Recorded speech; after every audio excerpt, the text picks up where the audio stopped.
ഇഷ്ടമാണല്ലേ? എന്നാൽ ഞാൻ ഇന്നിവിടെ പറയാൻ പോകുന്നത് ഏതൊക്കെ ടൈപ്പ് കൊമേഴ്ഷ്യൽ പ്ലെയിനും അതിൻ്റെ പ്രത്യേകതകളുമാണ്. കൊമേഴ്ഷ്യൽ പ്ലെയിൻ എന്ന് പറഞ്ഞാൽ ഒരു പാസഞ്ചറിന് ഒരു പ്ലേസിൽ നിന്ന് മറ്റൊരു പ്ലേസിലേക്ക് ട്രാൻസ്പോർട്ട് ചെയ്യാനാണ് കൊമേഴ്ഷ്യൽ പ്ലെയിൻ ഉപയോഗിക്കുന്നത്. ഇതിൽ ബോയിങ്ങിന് ഡിഫറെൻറ്റ് പ്ലെയിനിനെ കുറിച്ചാണ് ഇന്ന് ഞാൻ പറയാൻ പോകുന്നത്.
ഇതാണ് ബോയിങ്ങിലെ ആദ്യത്തെ പ്ലെയിൻ. ഇത് 1960 മാനുഫാക്ചർ ചെയ്തത്. ഇതിന്റെ പ്രത്യേകത ഇതിന് 4 എഞ്ചിനുള്ളതാണ്. ഇതിന്റെ പാർട്സും ഫങ്ഷൻ എല്ലാം ഞാൻ പഠിപ്പിച്ചു തരാം.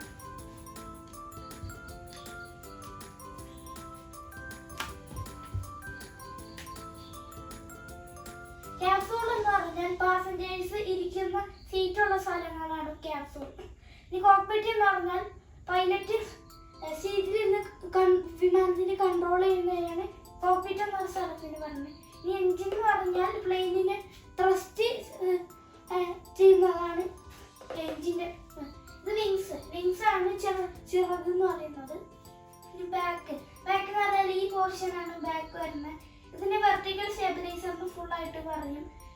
ഇതിൻ്റെ നടുക്കുള്ളത് റഡർ എന്ന് പറഞ്ഞ സാധനമാണ്. പൈലറ്റ് ഇവിടെ വെച്ച് റഡർ പെഡൽ ചവിട്ടുമ്പോൾ ഇത് ഇങ്ങോട്ടേക്ക് വരും, അപ്പോൾ പ്ലെയിനും അങ്ങോട്ടേക്ക് വളയും. ഇതിനെ ഹൊറിസോണ്ടൽ സ്റ്റെബിലൈസർ എന്നാണ് പറയുന്നത്. പൈലറ്റ് ജോയ്സ്റ്റിക് അതിൻ്റെ യോക്കും അറിയും. അതിങ്ങനെ വലിക്കുമ്പോൾ ഇത് മുകളിലോട്ട് പോകും. അത് അടിയിലോട്ടാകുമ്പോൾ ഇത് അടിയിലോട്ടും പോകും.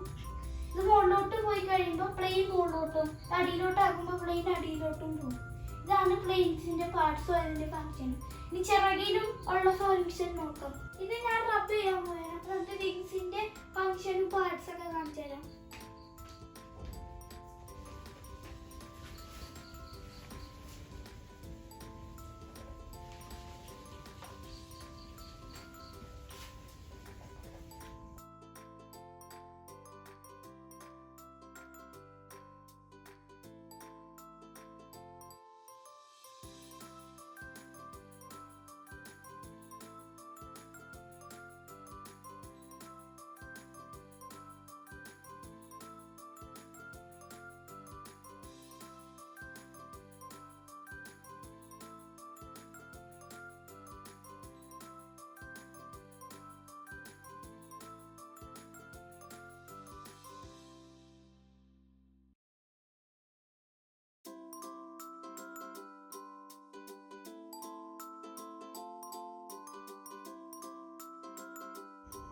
വിങ്സ് ആണ് പ്ലെയിനിന്റെ മോസ്റ്റ് ഇമ്പോർട്ടൻറ്റ് പാർട്ട്.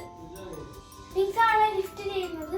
ലിഫ്റ്റ് എന്ന് പറഞ്ഞാൽ പ്ലെയിനിന്റെ പാസഞ്ചറിന്റെ വെയിറ്റ്, കാർഗോന്റെ വെയിറ്റ്, പ്ലെയിനിന്റെ വെയിറ്റ്, ഫ്യൂൾ ടാങ്കിന്റെ വെയിറ്റ് ഇതെല്ലാം ഹോൾഡ് ചെയ്യുന്നത് ലിഫ്റ്റ് ആണ്. ഇനി കൺട്രോൾ വിങ്സ് ആണ് പ്ലെയിനിന്റെ കുറച്ചും കൂടി കൺട്രോൾ ചെയ്യാൻ സഹായിക്കുന്നത്. ടേണിംഗ് ഈ വിങ്സിന്റെ എലിറോ എന്ന് പറഞ്ഞ പാർട്ട് കൊണ്ടാണ് പ്ലെയിനിനെ ടേൺ ചെയ്യുന്നത്. ലാൻഡിങ് വിങ്സ് ലാൻഡ് ചെയ്യുന്ന സമയത്തും പ്ലെയിനിനെ സഹായിക്കുന്നതാണ്. ഇനി വിങ്സിന്റെ പാർട്സിനെ കുറിച്ച് പഠിക്കാം. ഇതാണ് ഫ്ലാപ്സ്. ഫ്ലാപ്സ് ഉപയോഗിക്കുന്നത് പ്ലെയിനിനെ സ്ലോ ആക്കാനാണ്.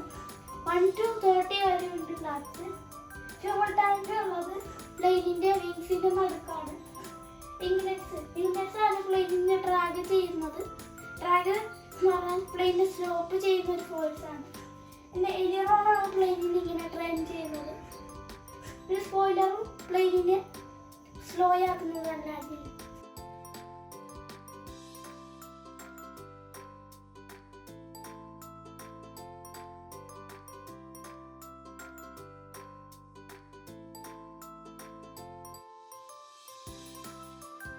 പ്ലെയിനിന്റെ ടൈൽ. ഇതിനകത്ത് രണ്ട് പാർട്ട് ഉണ്ട്. ഒന്ന് വെർട്ടിക്കൽ സ്റ്റെബിലൈസർ, പിന്നെ ഹൊറിസോണ്ടൽ സ്റ്റെബിലൈസർ. വെർട്ടിക്കൽ സ്റ്റെബിലൈസറിനകത്ത് റഡർ എന്ന് പറഞ്ഞൊരു പാർട്ട് ഉണ്ട്. അത് വെച്ചാണ് പ്ലെയിനിനെ ഇങ്ങനെ ഇങ്ങനെ ടേൺ ചെയ്യുക, ലെഫ്റ്റിലോട്ടും റൈറ്റിലോട്ടും. പിന്നെ ഹൊറിസോണ്ടൽ സ്റ്റെബിലൈസറിൽ എലിവേറ്റർ എന്ന് പറഞ്ഞ ഒരു പാർട്ട് ഉണ്ട്. അത് വെച്ചാണ് പ്ലെയിനിന് അടിയിലോട്ടും അപ്പ് ആൻഡ് ഡൗൺ ചെയ്യുന്നത്. പിന്നെ ഇതാണ് ഫ്യൂസലേജ്. പ്ലെയിനിന്റെ നോസ് മുതൽ ഈ എഡ്ജ് വരെയാണ് ഫ്യൂസലേജ് ഉള്ളത്. പ്ലെയിനിന്റെ വിങ്സിലും ടൈലിലും നാവിഗേഷൻ ലൈറ്റ് എന്ന് പറഞ്ഞ ലൈറ്റ് ഉണ്ട്. അത് ലെഫ്റ്റ് വിങ്ങിൽ റെഡ് കളർ സിഗ്നൽ ലൈറ്റും റൈറ്റ് വിങ്ങിൽ ഗ്രീൻ കളർ സിഗ്നൽ ലൈറ്റും പിന്നെ ടൈലിൽ വൈറ്റ് കളർ സിഗ്നൽ ലൈറ്റും ആണ് ഉള്ളത്. ഇത് എയർ ട്രാഫിക് കൺട്രോളറിന് പ്ലെയിനിന്റെ ഡയറക്ഷൻ അറിയാനും അപ്രോച്ചിങ്ങിന് അറിയാനും വേണ്ടിയാണ്.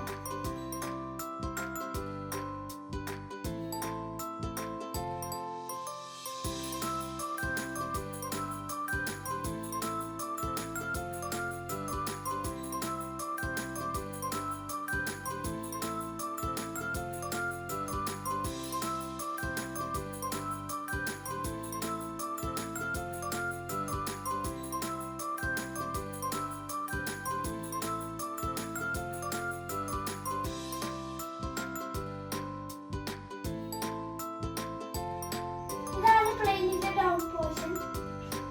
ഒരു പ്ലെയിനിന് 3 ലാൻഡിംഗ് ഗിയർ ഉണ്ട്. ഇത് റൈറ്റ് മെയിൻ ലാൻഡിംഗ് ഗിയർ, ഇത് ലെഫ്റ്റ് മെയിൻ ലാൻഡിംഗ് ഗിയർ, ഇത് നോസ് ലാൻഡിംഗ് ഗിയർ. ഇത് ലാൻഡിംഗ് ഗിയർ ഉപയോഗിക്കുന്നത് പ്ലെയിൻ ലാൻഡ് ചെയ്യുന്ന നേരത്തും പിന്നെ ടേക്ക് ഓഫ് ചെയ്യുമ്പോൾ പ്ലെയിൻ ഓടുന്ന നേരത്തുമാണ്. ഇതാണ് ഫ്യൂൾ ടാങ്ക്. Fuel tank